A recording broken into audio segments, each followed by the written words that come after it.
And this is the difference in human effort, in working on themselves with knowledge and action once they become independent. That is a huge game changer. Just your own personal effort. And people overcome a lot of those other ones through that last one. Like people will overcome a lot of those previous ones through that. Even physiologically, people overcome great. I mean, I'm not using this as an example, but, well, I am, but don't do this. But I saw this man who had no hands, but he learned to play piano with his feet. And he could actually play piano with his feet. That's not something, I'm encouraging to do. But the point is, he wanted to learn something, and he overcame an incredible obstacle, which is not to have hands, which you need to play piano. But he showed that actually you could do it with your feet. And there are many examples of that for people that overcome immense difficulties, physical and otherwise. So,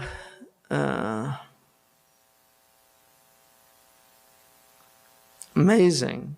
It's really amazing.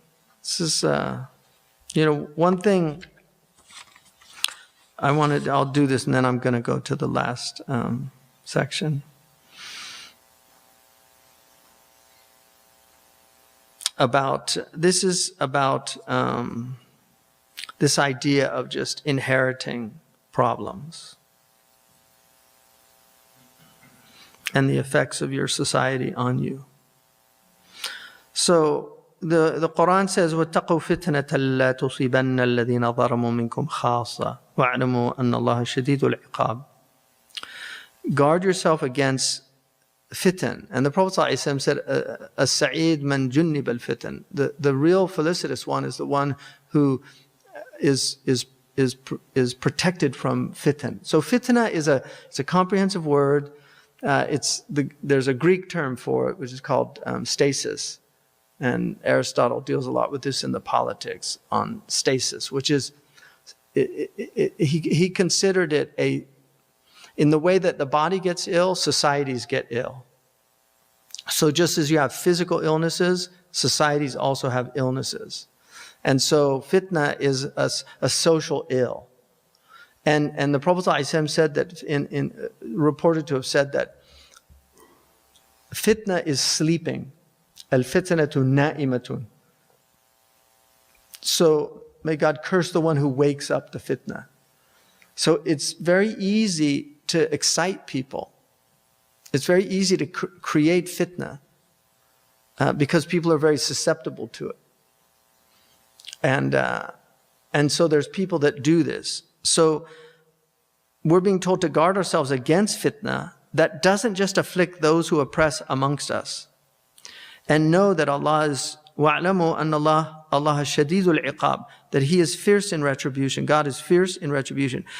And then Al-Hatimi Imam Al-Hatimi says, وَأَيُّ عُقُوبَةٍ أَشَدُّ مِنْ عُقُوبَةٍ تَعُمُّ الْمُسْتَحِقَّ بِهَا وَغَيْرَ الْمُسْتَحِقِّ.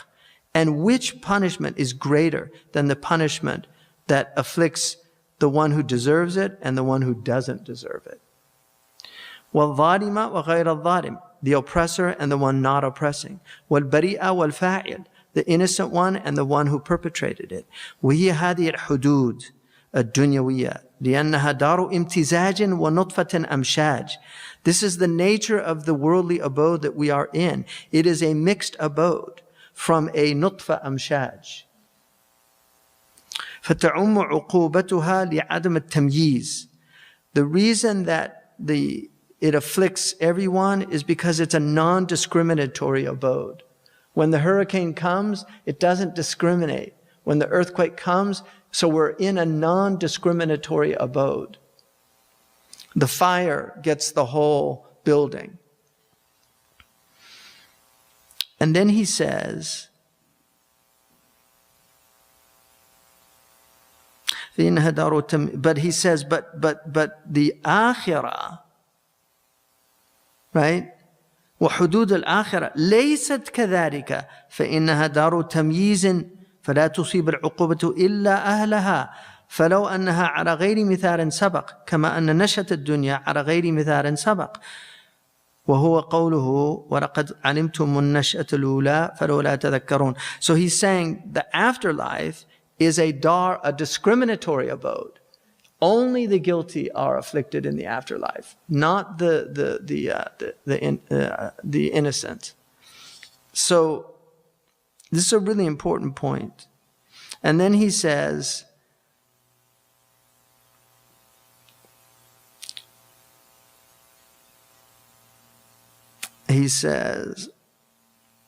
فإن ظاهرها لا يقتضي العدل وباطنها يقتضي الفضل الإلهي.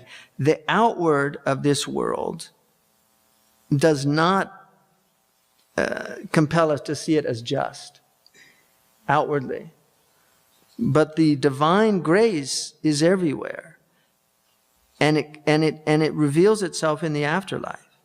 ولا تزر وازرة وزر أخرى.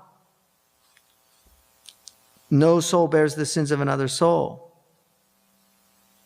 وهنا ليس كذلك في عموم عقوبتها. But in this world, it's not. They do bear the sins. The burden of the sins, the effects of the sins, it happens in this world.